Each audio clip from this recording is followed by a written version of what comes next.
Hello and welcome to Media Muncher. With The Batman due to arrive in theatres within the next 3 weeks, there's been a lot of discussion online between those who are looking forward to it and others who can think of nothing worse. Today I want to address some of the points made by the doubters and give my own thoughts by outlining 6 reasons why I'm excited for The Batman, starring Robert Pattinson. Please note, this information has been derived purely from the trailers for the film and basic online information available to the public. Number 1. Robert Pattinson is a quality actor. Robert Pattinson had a tough gig following his involvement in the Twilight series of movies. After the public had deemed him the sparkly vampire, there was always the chance that he could never break out of that sort of typecasting into other kinds of roles. However, Pattinson has been involved in a variety of films since then, proving his acting chops and putting the Twilight history behind him. Most notably, he starred opposite Willem Dafoe in The Lighthouse in 2019, a performance-driven film which received a number of award nominations and wins at various film award ceremonies. The Dark Knight trilogy is the last time there was such a controversy around a particular actor playing a main role in a Batman film, being Heath Ledger as the Joker.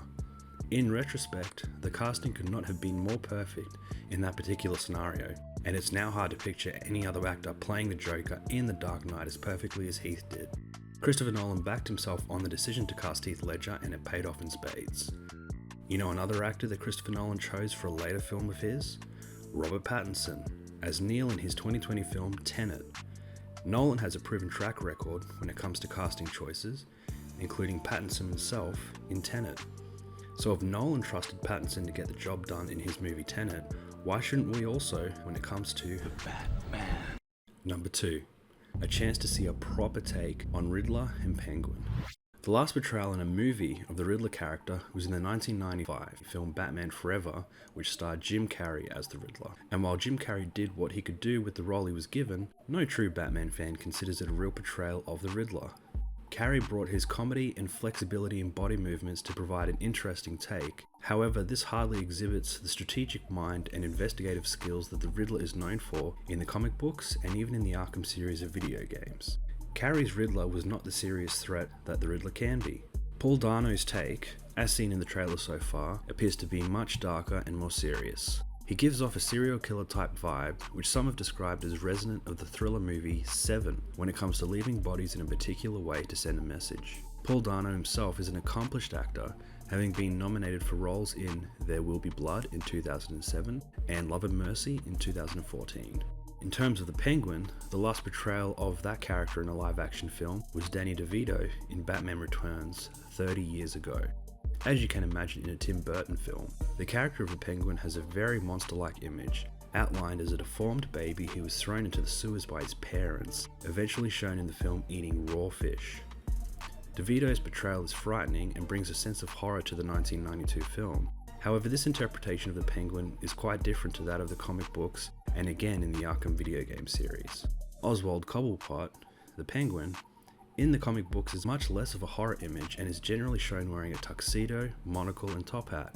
He calls himself the Gentleman of Crime and he is an intelligent mob boss. In the trailers for The Batman so far, Colin Farrell is virtually unrecognizable in his Oswald Cobblepot character, appearing more like the public figure / crime boss than a monster living in the sewer. Although he doesn't quite appear the way that he does in the comics, the Oswald of 2022's The Batman would seem to be a more realistic interpretation, one that I definitely feel is warranted after a 30-year break. A genuine and more realistic take on both Riddler and Penguin is definitely something I am looking forward to. Number 3. A different take on Batman compared to more recent films. One stark difference between the Batman we see in the trailers for the 2022 upcoming film and those exhibited in past films is the frame that Bruce himself carries. Both Christian Bale and Ben Affleck had built up large, muscular frames for Bruce, whereas Robert Pattinson's Bruce Wayne is definitely more slender. Although some critics are already negative on the different look, I'm more optimistic that a leaner, more agile Batman simply means a different take on crime fighting and storytelling. Regarding the fighting scenes themselves, the trailers appear to present a very strong and agile Batman presence, utilizing range and flexibility over strength and force to bring down foes. Batman in previous narratives is not only portrayed as large and strong while being a threatening presence, but also as a ninja and a master combatant. Such training and abilities would suggest that Bruce Wayne does not necessarily need to carry the bulk and muscular frame that he does in past films to deal with the criminal underworld. In addition to this, the character of the Riddler also suggests a story with a greater focus on puzzle solving and detective work, something Batman is very well known for in other media.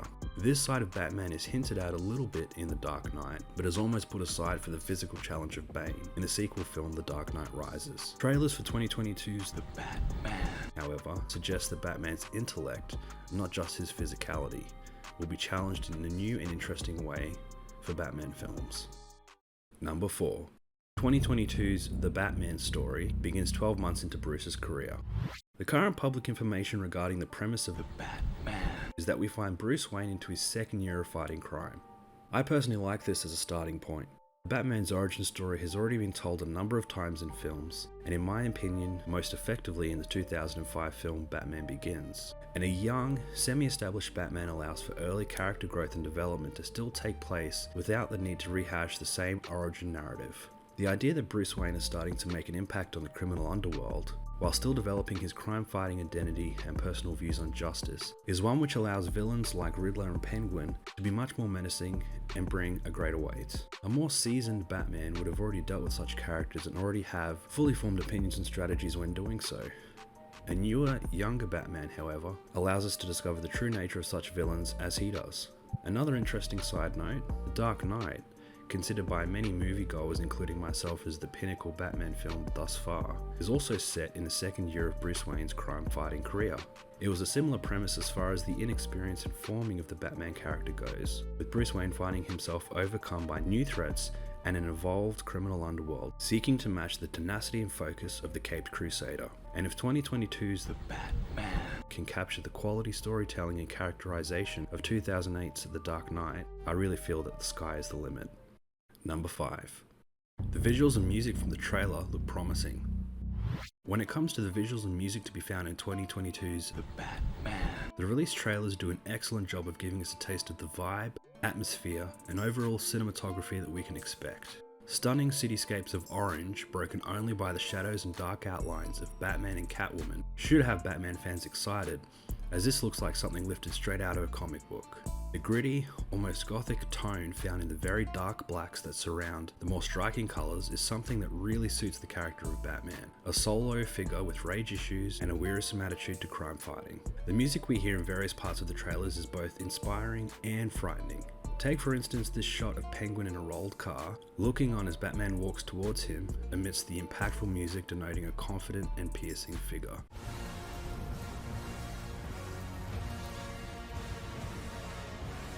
Perhaps the Batman will give us a taste of not only Bruce Wayne's struggles, but also the fear and dread that his foes feel as he takes them on.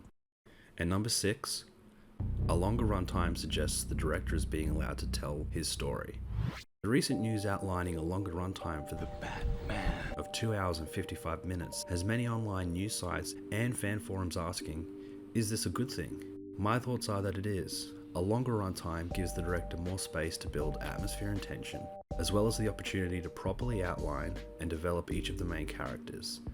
It also suggests confidence from the production companies involved, who haven't attempted to rein in the film runtime in order to make it a tidier and more accessible 90-minute feature. A runtime of almost 3 hours means that the story has the greatest possible chance of being told thoroughly, completely, and with the appropriate pacing from start to finish. Those are 6 reasons why I'm excited for the upcoming film The Batman. I'd love to know if you agree or disagree with any of those reasons, or if you have reasons for your own doubts and optimism. Please let me know in the comments. Until next time, this has been Media Muncher. Take care.